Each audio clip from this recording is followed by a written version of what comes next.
तो बच्चों optical isomerism पढ़ रहे थे हम लोग, और ऑप्टिकल आइसोमेरिज्म में हमने क्या देखा कि ऑप्टिकली एक्टिव कंपाउंड्स क्या होते हैं और ऑप्टिकली इनएक्टिव कंपाउंड्स कौन कौन से होते हैं। अब ऑप्टिकली एक्टिव कंपाउंड्स में हमने पहचाना कि कैसे कैसे हम पहचान सकते हैं कि कंपाउंड ऑप्टिकली एक्टिव है या इनएक्टिव है। और क्या देखा कि अगर कंपाउंड ऑप्टिकली एक्टिव है तो लाइट को क्लॉकवाइज यानी डेक्स्ट्रोरोटेटरी डायरेक्शन में बिहेव कर रहा है या लाइट को एंटी क्लॉकवाइज रोटेट कर रहा है ना। अगर कोई भी कंपाउंड लाइट को क्लॉकवाइज रोटेट करता है तो उस कंपाउंड को बोलते हैं डेक्स्ट्रो रोटेटरी कंपाउंड, जैसे आपका ग्लूकोज होता है। कोई कंपाउंड जो लाइट को रोटेट एंटी क्लॉकवाइज डायरेक्शन में करता है उसको बोलते हैं लीवो रोटेटरी कंपाउंड। ठीक है, तो ये चीजें हम देख चुके हैं। हम आगे बढ़ रहे हैं, हम देख रहे हैं कि ऑप्टिकली एक्टिव कंपाउंड कौन कौन से और उनको कैसे पहचाने। फिर देखेंगे ऑप्टिकली इनएक्टिव कंपाउंड कैसे कौन कौन से और उनको कैसे पहचाने। ठीक है, चलो तो हम सबसे पहले बात कर रहे हैं किसके बारे में, ऑप्टिकली एक्टिव कंपाउंड्स के बारे में। तो देखो बच्चों, हम बात कर रहे हैं ऑप्टिकली एक्टिव कंपाउंड्स के बारे में। अब अगर ऑप्टिकली एक्टिव कंपाउंड्स के बारे में बात करें तो ऑप्टिकल एक्टिव कंपाउंड्स वो कंपाउंड्स हैं जो लाइट को किसी एक डायरेक्शन में रोटेट करते हैं। अब हम दो तरह के ऑप्टिकली एक्टिव कंपाउंड्स पढ़ते हैं। दैट मीन्स मैंने हेडिंग तो डाल दी है, लेकिन मैं यहाँ पे बनाऊंगा इसको ताकि हमें अच्छे से हम एक फ्लो चार्ट बना दें, है ना। Optically active compounds, optically active compounds. बेटा हम दो तरह के ऑप्टिकली एक्टिव कंपाउंड्स पढ़ते हैं। एक हम पढ़ते हैं एनेंटियोमर, अगर लाइट आए तो मुझे बता देना, एनेंटियोमर्स। और दूसरे पढ़ते हैं बच्चों हम लोग डायस्टीरियोमर। क्या पढ़ते हैं,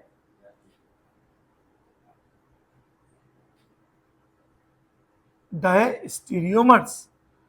तो ये दोनों हमारे कंपाउंड कैसे होते हैं, ऑप्टिकली एक्टिव कंपाउंड होते हैं। अब हमसे कोई भी पूछेगा कि एनेंटियोमर्स क्या है, तो एनेंटियोमर्स वो कंपाउंड्स हैं जो एक दूसरे की मिरर इमेज होते हैं लेकिन नॉन सुपर इम्पोजेबल होते हैं। तो पहले देखते हैं फिर बताता हूं क्या होता है। तो एनेंटियोमर्स आर दे आर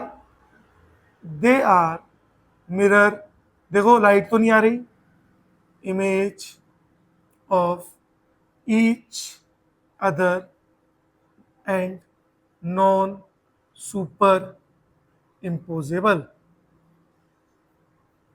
और नॉन सुपर इम्पोजेबल होते हैं। देखो लाइट तो नहीं आ रही, नहीं आ रही ना, कैसे, देखो मैं आपको कहता हूं, ये मेरा हाथ है, ये भी हाथ है, मैंने बीच में शीशा रखा हुआ है। अगर मैंने बीच में शीशा रखा और हाथ को ऐसे किया तो उसकी इमेज भी कैसे बनेगी, ऐसे। देखो दोनों एक दूसरे की मिरर इमेज है ना। सामने शीशा रखा हुआ है तो ये हाथ ऐसे कर रहा हूं तो ये भी देखो ऐसे हो रहा है ना, ये उंगली ऐसे की तो ऐसे हो रही है ना, ये अंगूठा ऐसे किया तो ऐसे हो रहा है ना, ऐसे मुट्ठी बंद हो रही है ना। तो दोनों क्या एक दूसरे की मिरर इमेज है। लेकिन नॉन सुपर इम्पोजेबल का मतलब क्या है, एक दूसरे के ऊपर सेट नहीं बैठ रहे। अब इनको ऐसे नहीं बैठाना है, ऐसे नहीं बैठाना है, देखो मैं तो शीशे पे हाथ लगाया ऐसे बैठ गया तो सुपर इम्पोज हो गया। सुपर इम्पोज का मतलब एक के ऊपर एक प्रॉपर आ जाना, देखो आ गया ना। लेकिन रियलिटी में कैसे बैठाते हैं, इसको उठा के इसके ऊपर रखते हैं ऐसे, और जब इसको इसके ऊपर उठा के रखे देखो क्या सुपर इम्पोज हो रहे हैं पूरे के पूरे, नहीं। देखो मछली जल की रानी है ना, जीवन उसका पानी है, दिख रहा है। तो ये क्या हो रहे हैं, नॉन सुपर इम्पोजेबल।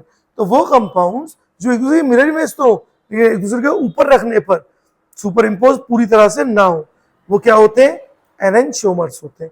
बोलो पता चला। चलो देखो कैसे, एग्जाम्पल लेते हैं। मैंने यहाँ एग्जाम्पल लिया, देखो लाइट तो नहीं आ रही, आ रही है, नहीं आ रही। देखो मेरा एग्जाम्पल है COH CH3H एंड COOH, दिख रहा है। अगर मैं इसकी मिरर इमेज बनाऊं, बहुत ध्यान से देखना बेटा, अगर मैं इसकी मिरर इमेज बनाऊं तो मिरर इमेज कैसी होगी, C, यहां पे CH3, यहां पर H, यहां पर COOH और यहां पर OH। देखो OH के सामने OH आ रहा है, CH3 के सामने CH3 आ रहा है, H के सामने H और COH के सामने COH। लेकिन अगर मैं इसको यहां से ऐसे पकड़ूं और पकड़ के कार्बन के ऊपर कार्बन को रखूं, तो इस CH3 के ऊपर क्या आ रहा होगा, COH। इस COH के ऊपर क्या आ रहा होगा, H के ऊपर H आ रहा है, OH के ऊपर OH आ रहा है, लेकिन ये तो चेंज हो गया ना। दैट मीन्स ये क्या है, एक दूसरे की मिरर इमेज है, लेकिन नॉन सुपर इम्पोजेबल है। बोलो पता चला। एक एग्जांपल और दूं, देखो एक एग्जांपल और देता हूं। मेरा एग्जांपल है, यही कंपाउंड बनाऊंगा मैं,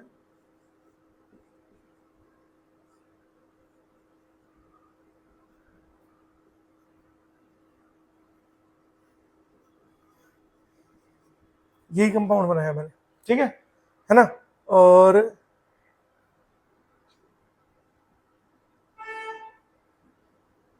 एक कंपाउंड बनाता हूं COH, और OH क्या ऐसे बना देता हूं, CH3 OH H और COOH, ठीक है। अब मुझे बताओ, क्या ये दोनों एनेंटियोमर हैं, बोलो। ये दोनों तो एनेंटियोमर पता चल रहा है, क्या ये दोनों एनेंटियोमर हैं। अब देखो चेक करते हैं एक बार, सुनो, इसकी कॉन्फ़िगरेशन निकालो, यानी ये इसकी, देखो लाइट को किस डायरेक्शन में रोटेट कर रहा है, प्रायोरिटी के बेसिस पे सेट करो। First priority OH, second priority, third priority, fourth को प्रायोरिटी नहीं देते। तो रोटेशन कैसे हुई बेटा, 1 से 2, 2 से 3। कैसी हो रही, clockwise anti clock, anti clock. कौन सी फॉर्म है, एल फॉर्म है। ये वाला देखो, first priority, second priority, third priority. बोलो रोटेशन कैसी हो रही है, क्लॉक एंटी क्लॉक, क्लॉकवाइज। कौन सी फॉर्म है बेटा, डी फॉर्म है। इसका मतलब enantiomers are those compounds which having opposite configurations. अगर एक की एल है तो दूसरे की डी होगी, अगर एक की डी है तो दूसरे की क्या होनी चाहिए, एल होनी चाहिए। अब इन दोनों की कॉन्फ़िगरेशन निकालो। अब एग्जामिनर इतना लल्लू नहीं है कि वो तुम्हें नॉर्मल एनेंटियोमर बना के दे देगा, बोलेगा चलो पहचानो, तो अरे मिरर इमेज बन रही है, नॉन सुपर इम्पोज नहीं हो रहे, ऐसा नहीं होता है। एग्जामिनर बहुत चालाक है ना। तो इनमें देखो, फर्स्ट प्रायोरिटी किसकी, OH, सेकंड, थर्ड। बोलो रोटेशन कैसा हुआ, एंटी क्लॉक। बोलो कौन सी फॉर्म, एल फॉर्म। यहां देखो, first priority OH, second priority, third priority, rotation कैसा हुआ, क्लॉकवाइज। कौन सी फॉर्म है, डी फॉर्म है। दैट मीन्स ये दोनों भी क्या है, एक दूसरे के एनेंटियोमर्स है भाई। देखने से लग नहीं रहा है, क्योंकि हमें देखने में लग रहा है अरे मिरर इमेज तो है ही नहीं। क्यों, मिरर इमेज होती तो यहाँ CH3 होता तो यहाँ पे भी होता, लेकिन यही तो एग्जामिनर चाहता है। तो किसको देख के पहचानोगे, हमेशा डी और एल फॉर्म निकाल के पहचानोगे। अगर एक की फॉर्म एल है और दूसरे की डी है, तो क्या होंगे, एक दूसरे के एनेंटियोमर्स होंगे। बोलो समझ आया मुन्ना, आसान है, कर लोगे। नाउ बात करते हैं diastereomers. What are diastereomer, diastereomers are those compounds which having at least 2 chiral carbons। डायस्टीरियोमर कौन से कंपाउंड्स होंगे, वो कंपाउंड्स होंगे जिनके पास एटलीस्ट 2 chiral कार्बन, ठीक है। तो अगर मैं डायस्टीरियोमर की बात करूं, तो कंपाउंड्स हैविंग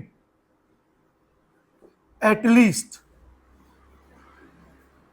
2 chiral सेंटर या कार्बन, कंपाउंड के पास एटलीस्ट 2 chiral सेंटर होने चाहिए, पहली बात। दूसरी चीज, they are non super imposable and non mirror image of each other। ये नॉन सुपर इम्पोजेबल है और आपस में दूसरे की मिरर इमेज भी नहीं है। जैसे एग्जाम्पल देता हूं एक, देखो मेरा एग्जाम्पल है, बहुत ध्यान से देखना, COOH। देखो ये टार्ट्रिक एसिड है, सॉरी ये लैक्टिक एसिड है। अब जो बना रहा हूं वो टार्ट्रिक एसिड है। मेरे पास 2 कंपाउंड है बेटा, बहुत ध्यान से देखना, OHH, OH और H। दूसरा कंपाउंड है बेटा C double bond OH, COOH, OH और H, और H और OH। ठीक है, एक कंपाउंड और बना दूं क्या? इसको थोड़ा इधर बनाऊं, थोड़ा सा इधर बना देता हूं ताकि एक कंपाउंड और बना दूं भाई। एक से ज्यादा बनाया, 4 कंपाउंड बनाऊंगा यार, है ना। इसको मिटाता हूँ, 4 कंपाउंड बनाता हूँ ताकि फिर हम बढ़िया से चेक कर पाए कि कौन एनेंशियोमर है कौन डायस्टीरियोमर है। ठीक है, तो फर्स्ट कंपाउंड इज, इसको यहाँ पे एक लाइन खींच देते हैं, इसकी सीमा यहीं तक थी। First compound is COOH and COOH, OHH और OHH। Second compound is COOH, COOH, OHH और H और OH। The third compound is COOH, COOH, HOH और OH और H। And the fourth compound is, यहां बना देता हूं, COOH, COOH, HOH, H और OH। अब मुझे फर्स्ट सेकंड थर्ड फोर्थ चारों कंपाउंड में बताना है कि फर्स्ट और सेकंड क्या है, कौन क्या है। सबसे पहले इनकी कॉन्फ़िगरेशन निकालते हैं। ठीक है, बोलो, ये कायरल कार्बन है, ये भी कायरल कार्बन। अब सुनो, डायस्टीरियोमर के लिए एटलीस्ट 2 कायरल कार्बन होने चाहिए, लेकिन एनेंशियोमर के लिए 1 हो, 2 हो, 3 हो, कोई फर्क नहीं पड़ता। तो ये नहीं बोलेंगे सर 2 कायरल कार्बन है मतलब एनेंशियोमर तो हो ही नहीं सकता। अरे हो सकता है, लेकिन अगर 1 कायरल कार्बन तो डायस्टीरियोमर नहीं होगा, कभी नहीं होगा। बोलो क्लियर है? चलो, ये कायरल कार्बन, ये कायरल कार्बन। फर्स्ट प्रायोरिटी बोलो किसकी? OH की। अब देखो सेकंड कार्बन, यहां पे देखो, यहां पे कार्बन है, ये भी कार्बन है। यही कंफ्यूज होते हैं बच्चे, ये भी कार्बन, ये भी कार्बन। कार्बन से एक ऑक्सीजन जुड़ा है, एक ऑक्सीजन जुड़ा है। यहां कार्बन से दूसरा ऑक्सीजन जुड़ा है, लेकिन दूसरा कौन जुड़ा है? कार्बन। तो सेकंड प्रायोरिटी किसकी हुई? COH की हुई। थर्ड प्रायोरिटी इस वाले कार्बन की हुई, थर्ड प्रायोरिटी इस वाले की। तो रोटेशन क्या हुई? 1 से 2 और 2 से 3। लेकिन हमने तो क्या बोला है, लो प्रायोरिटी ग्रुप कहां पे होता है? हमेशा वर्टिकल पे। तो अभी कैसा लग रहा है? Clock, anti clock? Anti clock. लेकिन रियल में कौन सा है? क्लॉक है। यानी कौन सी फॉर्म है? डी फॉर्म है रियल में। याद है कल पढ़ाया था? कल वाला अगर नहीं पढ़ा तो फिर नहीं होगा, है ना। सेम यहाँ पे आ जाओ, देखो फर्स्ट प्रायोरिटी, सेकंड प्रायोरिटी और थर्ड प्रायोरिटी अगेन ये वाला कार्बन। तो रोटेशन कैसी हो रही है? 1 2 3। बोलो clock, anti clock? Clockwise. Clockwise और डी फॉर्म या एल फॉर्म? L form. तो ये कौन सी फॉर्म है बेटा? एल फॉर्म है। इसका मतलब ये वाला जो मेरा कंपाउंड है ना, ये है एक फॉर्म डी और एक फॉर्म एल। बोलो यहां तक क्लियर है? नाउ सेकंड पे आ जाओ, सेकंड वाला चेक करो। फर्स्ट प्रायोरिटी, सेकंड प्रायोरिटी और थर्ड प्रायोरिटी। ठीक है, अब रोटेट करो, फर्स्ट से सेकंड और सेकंड से थर्ड। बोलो clockwise, anti clockwise? Anti clockwise. लेकिन लो प्रायोरिटी को रखोगे तो फिर से क्या आ जाएगा? आपकी डी फॉर्म आ जाएगी, है ना। इसको चेक करो जरा, फर्स्ट प्रायोरिटी, सेकंड प्रायोरिटी और थर्ड प्रायोरिटी। यहां रोटेट करोगे तो कौन सी फॉर्म आई? एंटी क्लॉक है, दिख रहा है। लेकिन लो प्रायोरिटी को रखोगे तो फिर से कौन आएगा? D form. दैट मींस क्या आएगा? डी और डी। बोलो समझ आया क्या यहां तक? अब देखो आगे देखते हैं, हम लोग थर्ड वाले की बात कर रहे हैं। थर्ड में first priority, second priority, again third priority. Rotation कैसे हुई बोलो? क्लॉकवाइज। लेकिन लो प्रायोरिटी को फिर से ऊपर रखोगे, और लो प्रायोरिटी को ऊपर रखोगे तो कौन सी फॉर्म आ गई? L form. दिख रहा है? नाउ यहां पर फर्स्ट प्रायोरिटी, सेकंड प्रायोरिटी और थर्ड प्रायोरिटी। देखो रोटेशन कैसी हो रही है? क्लॉक। देन कौन सी फॉर्म आ गई? L form. बोलो एल और एल। बोलो ये बात समझ आई? Last fourth, first priority OH, second priority COH और थर्ड प्रायोरिटी ये वाला। देखो रोटेशन कैसी हो रही है? फर्स्ट से सेकंड, सेकंड से थर्ड। बोलो क्लॉक है, एंटी क्लॉक है? क्लॉकवाइज है। लेकिन लो प्रायोरिटी को फिर से रखोगे तो क्या हो जाएगी? एंटी क्लॉक हो जाएगा, एल फॉर्म। कल बताया था। यहां पे देखो first priority, second priority, third priority इसकी। तो रोटेशन कैसे होगी? फर्स्ट से सेकंड, सेकंड से थर्ड। अब पिछले लेक्चर में ये सिखाया है तो जिसको नहीं आ रहा वो पिछला लेक्चर देख लो भाई, है ना। बोलो कौन सा डायरेक्शन, एंटी क्लॉक। लेकिन यहाँ पे क्या हो जाएगा, लो प्रायोरिटी रखोगी तो कौन सा हो जाएगा, डी फॉर्म। दैट मीन्स ये कौन है, एल और डी है। बोलो यहाँ पे कोई डाउट है, आसान है। अगर मैं आपसे बोलूं फर्स्ट और सेकंड, फर्स्ट एंड सेकंड, तो फर्स्ट और सेकंड जो है ए में आपसे बोलूं फर्स्ट एंड सेकंड, तो फर्स्ट एंड सेकंड क्या होंगे एक दूसरे के, एनेंशियोमर तो नहीं, एनेंशियोमर तो नहीं, तो फर्स्ट एंड सेकंड क्या है एक दूसरे के, डायास्टीरियोमर है ना।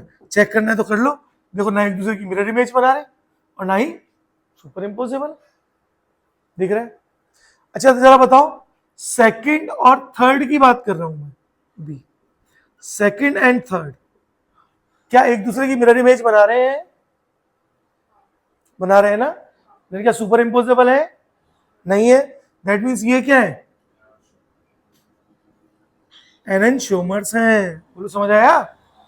सी देखो, सी मैं बोल रहा हूं third and fourth, third and fourth, एक एल एल है लेकिन एक डी और एल है। देखो याद करो पहली में डी डी और डी और एल, ऐसे ही एल एल और एल और डी क्या होंगे दोनों एक दूसरे के, डायस्टीरियोमर होंगे। बोलो समझ आ रहा है। अच्छा अगर मैं आपसे डी बोलूं first and fourth, first and fourth, बोलो फर्स्ट एंड फोर्थ क्या होंगे एक दूसरे के, एनेंशियोमर्स होंगे, एनेंशियोमर्स होंगे। यानी मुझे क्या क्या बातें पता चली, यहां लिखता हूं, बड़ी खाली जगह पड़ी है ना ये, इसको तो भर दे। अगर कभी भी देखो यहां पर लाइट तो नहीं आ रही कहीं, किस जगह यहां आ रही है, यहां, चलो देख लेंगे। सबसे पहली बात मुझे क्या पता पड़ी, अगर एक एल है और दूसरा डी है तो हमेशा एनेंशियोमर्स ही बनेंगे, ये बात अब याद रखना। अगर एक आपका देखो फर्स्ट और फोर्थ, फर्स्ट और फोर्थ को देखो, अगर दो कायरल कार्बन है, अगर दो कायरल कार्बन है, एक डी और दूसरा एल है एंड दूसरा अगला एल एंड डी है, तो भी क्या बनेंगे, एनेंशियोमर्स बनेंगे, है ना। और कौन सा है एनेंशियोमर, सेकंड एंड थर्ड। अगर एक डी और डी है और दूसरा एल और एल है तो भी क्या होंगे एक दूसरे के, एनेंशियोमर्स होंगे। डायस्टीरियोमर की कंडीशन क्या है, फोर्थ, एक डी और डी है एंड दूसरा डी और एल है, या फिर एक एल और एल है और दूसरा डी और एल है, तो इन दोनों कंडीशन में क्या बनेगा बेटा, डायस्टीरियोमर्स। क्या बनेगा, डायस्टीरियोमर्स बनेंगे, यही याद रखना है, यही इंपॉर्टेंट है। अगर ये 5 पॉइंट याद है ना, अब आप सारे क्वेश्चन एनेंशियोमर के और डायस्टीरियोमर के कर लोगे। तो ये बात भाई सम अप कर दिया मैंने, तो आज के बाद आप इसको देख के चलोगे। दो कंडीशंस है बस एनेंशियोमर डायस्टीरियोमर की, है ना, ठीक है। कर पाओगे, बोलो हाँ या ना, पक्का कर लोगे। चलो एक, अच्छा एक और देखें क्या यहाँ पर, अगर मैं आपसे बोलूं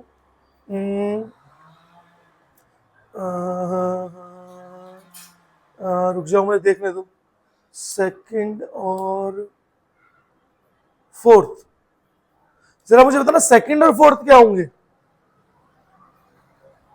सेकंड एंड फोर्थ क्या होंगे, डायस्टीरियोमर होंगे। सेकंड और फोर्थ क्या होंगे, डायस्टीरियोमर होंगे। अगर मैं आपसे बोलूं थर्ड एंड फोर्थ क्या होंगे, लिखा ही हुआ है, तो कौन सा नहीं लिखा, फर्स्ट एंड फोर्थ लिख लिया, फर्स्ट सेकंड लिख लिया, फर्स्ट एंड थर्ड। फर्स्ट और थर्ड बोलो, फर्स्ट और थर्ड भी क्या होंगे, डायस्टीरियोमर होंगे। बोलो पहचान पा रहे हो, अरे बोलो भाई, आसान है ना। तो चलो एक बार ये बनाओ प्रॉपर, तो उसके बाद इसको नोट कर लेना, है ना। करो बेटा नोट। चलो तो बेटा आगे बढ़ते हैं। अब बात कर रहे हैं हम लोग ऑप्टिकली इनएक्टिव कंपाउंड्स की, है ना। तो अब ऑप्टिकली इनएक्टिव कंपाउंड्स देखते हैं, तो उसको पढ़ेंगे ताकि हम लोग फिर हमारी chemical reactions of alkyl halide पर वापस आ जाए, है ना। मैंने बहुत बेसिक बेसिक चीजें आपको बताई हैं जो आपको पता होनी चाहिए, है ना। यहाँ तक आपके नीट में क्वेश्चन पूछने की पॉसिबिलिटी बहुत ज्यादा है, तो मैं नीट के लेवल पे करा रहा हूँ और बोर्ड कवर कर रहा हूँ, तो उसमें ये सारी चीजें हैं, इसलिए मैं आपको बताते जा रहा हूँ, है ना। अब हम लोग बात कर रहे हैं किसके बारे में, ऑप्टिकली एक्टिव कंपाउंड्स के बारे में, है ना। तो हमारा सेकंड है ऑप्टिकली एक्टिव इनएक्टिव, है ना, इनएक्टिव सॉरी इनएक्टिव कंपाउंड्स। हम लोग बात कर रहे हैं किसके बारे में, ऑप्टिकली इनएक्टिव कंपाउंड्स के बारे में, है ना। देखो, जब भी आप ऑप्टिकली इनएक्टिव कंपाउंड्स पढ़ते हो तो आप दो तरह के कंपाउंड्स पढ़ते हो, एक पढ़ते हो मीजो कंपाउंड और दूसरे पढ़ते हो रेसिमिक मिक्सचर, है ना। तो एक तो है meso compounds, meso compounds, and the second one is racemic mixture, mixture.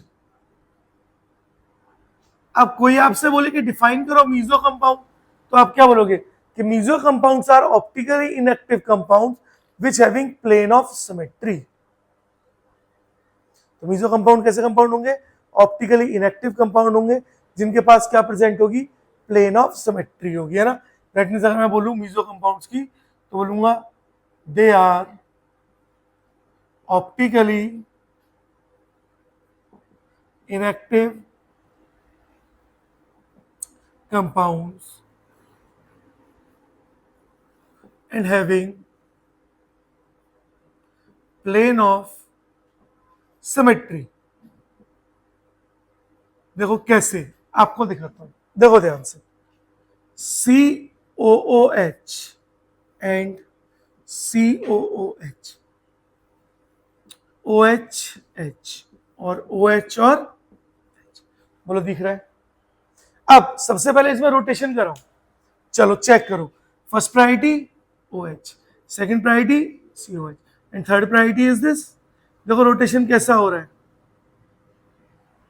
Anti clockwise, लेकिन लो प्रायोरिटी ग्रुप ऊपर जाएगा और कौन सी फॉर्म बनेगी, डी फॉर्म। अच्छा देखो, क्या आपको यहाँ पे प्लेन ऑफ सिमेट्री दिख रही है, बोलो हाँ या ना। और मैंने आपको पहले ही बताया था जिन कंपाउंड्स में प्लेन ऑफ सिमेट्री होगी वो क्या होंगे, ऑप्टिकली इनएक्टिव होंगे। दैट मीन्स क्या ये ऑप्टिकली इनएक्टिव है, देख के पता पड़ गया, लेकिन क्यों है वो देख रहे हैं। देखो फिर से again, first priority OH, second priority COH और थर्ड प्रायोरिटी ये। तो देखो रोटेशन कैसी हो रही है, क्लॉकवाइज, लेकिन लो प्रायोरिटी ग्रुप कहाँ पे आएगा, वर्टिकल पर, और क्या हो जाएगा, एल फॉर्म बन जाएगा। हाँ बोलो, एल फॉर्म ही तो बना। तो एक फॉर्म है डी और एक है एल, यानी देखो इसका आधा पार्ट जो है वो लाइट को रोटेट कर रहा है किस डायरेक्शन में, क्लॉकवाइज डायरेक्शन में। ऊपर का पार्ट लाइट को देखो डी है ना, इसको मत देखना, है ना, कहीं इसको देख के बोलो सर ये तो इधर जा रहा है, डी फॉर्म है, डी क्लॉकवाइज होता है, क्लॉकवाइज ऐसे बनता है। ये वाला एल फॉर्म है, कैसा होगा, एंटी क्लॉकवाइज। जब आधा हिस्सा क्लॉकवाइज घुमा रहा है और आधा हिस्सा एंटी क्लॉकवाइज घुमा रहा है, तो एट द एंड क्या होगा, सीधे चली जाएगी लाइट, और लाइट क्या होगी, सीधे चलेगी। That is compound optically inactive है। अब अगर मैं रीजन बोलूं कि क्यों ऑप्टिकली एक्टिव है, उसका रीजन क्या है, तो उसका रीजन है due to internal compensation, due to internal compensation, यानी एक दूसरे को कंपनसेट कर दिया, है ना। इंटरनल मतलब कंपाउंड के अंदर ही ये चीजें हो रही है, एक दूसरे को कंपनसेट कर रहे हैं कि तू आधा राइट घुमा रहा है, मैं आधा लेफ्ट घुमा रहा हूँ, एक काम का बराबर करके सीधे निकल लेते हैं, ठीक है। वो यहाँ पे होता है मीजो कंपाउंड। ये पूछा जाता है आपसे कि why meso compounds are optically inactive, तो लिखा होता है ड्यू टू इंटरनल कंपनसेशन, वो टिक करना है, ठीक है। नाउ रेसिमिक मिक्सचर और ज्यादा इंपॉर्टेंट, क्या होते हैं racemic mixture. Racemic mixture is the pair of enantiomer या मिक्सचर ऑफ एनेंटियोमर्स, है ना, ठीक है। तो हम ऐसे बोल सकते हैं racemic mixture